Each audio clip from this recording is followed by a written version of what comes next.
you hot or cold on these changes as we dive into some potential changes? Now, these are just proposals. We want to be clear because I like how the NCAA likes to throw out 15 million proposals. And then when you finally get a real rules change, you're like, this rule? Is this a rule? Is it real? Because that's what we tend to do. But these are just proposals, right? Yes. I'm doing the main. I did a few, but this is all spurring from a story that they are moving the start of college football season to week 0 for everybody. Which, for those who don't know, that would just be week 1. That's the week before Labor Day, when like 7 or 8 teams play like a teaser opening weekend before Labor Day weekend. Okay, so moving it to week 0 would mean the first week would be August the 23rd, correct? Correct. Okay. I like this a lot if I'm a college football administrator because I've got a 1 week head start on the NFL, right? Yep. At August 30th, right now, I've got a 1 week head start. They don't play on that week. I've now got a 2 week head start. So that's hot. I love it. I think I said earlier in the show, I think the NFL is the unbeatable monster, and why try to fight it? You can move around a little bit. Now, I'm not saying start playing football in spring. This is as far as I would move it. I'm okay with 1 week, not 2, not 3, 1. And Derek asked if I've locked in the 4-wheel drive from Ted Russell. Link in my GPS I have. All right, Caleb. So what do you think of moving it up? I hate this. Why? And let me this is what college football keeps forgetting. If you analyze everything by dollars and cents and not intangibles, the dollars and cents will fall. And here's what I mean by this. Sometimes the spectacle is what adds to the dollars and cents. So let's call it what it is. You're not competing with the NFL during the regular season. You're just not, because you're on Saturday, they're on Sunday. You don't have to worry about that. No, I disagree with that. And I think you're going to see that with your family. Okay, with your son getting older, I'm just going to say this. I think sometimes you have to decide how much time you spend watching football. Yes, but here's what's going to happen, though.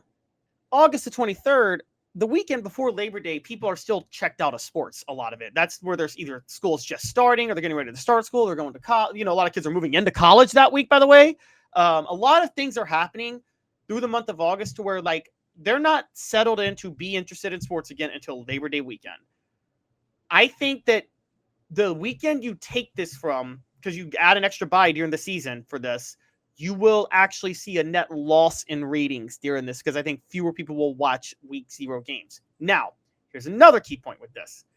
I think the spectacle of week 1 happening over Labor Day weekend when there is no NFL, Dave, spikes college football ratings to no end. And I think that's a huge part of it. The entertainment of the idea of it's Labor Day weekend, college football is here, there is no NFL, everybody around has time to watch something, and everybody's hungry for some football.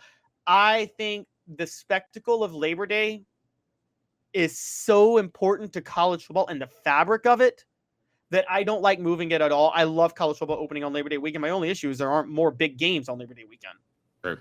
Hot or cold brought to you by City Heating and Air Conditioning at cityheatandair.com. Could the back end of the schedule? Hi, Mike Davis here with City Heating and Air, reminding you to always dare to compare. Our team provides quality local heating and air service, installation, and maintenance across East Tennessee.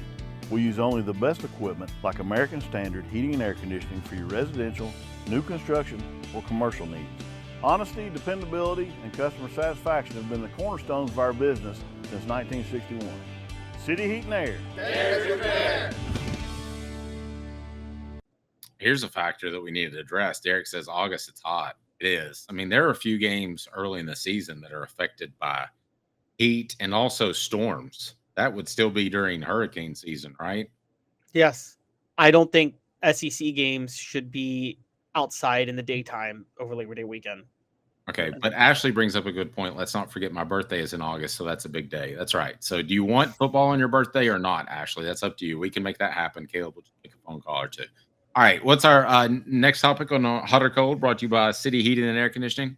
So one of the topics and talks of doing this is if they change the college football season and the college football format, they could move back the end of the regular season to after Thanksgiving. So they could expand, they could, to add another bye, it could either be they move up a game from Labor Day or they move back the end of the regular season to like the week after Thanksgiving. You're going to think I'm crazy, but I would actually expand it on both ends, front and back. That's hot. Nope. Wrong again. I'm cold on this. I think college football has perfect symmetry. You start on Labor Day weekend, you end on Thanksgiving weekend. It's just too perfect, Dave. And like that adds to the spectacle. I love it. I love it.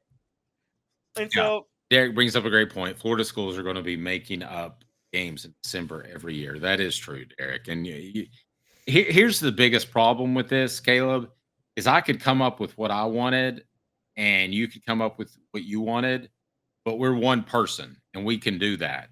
The problem is you have to get so many people on board. So are the Florida schools going to buck playing earlier in the season because of potential storms?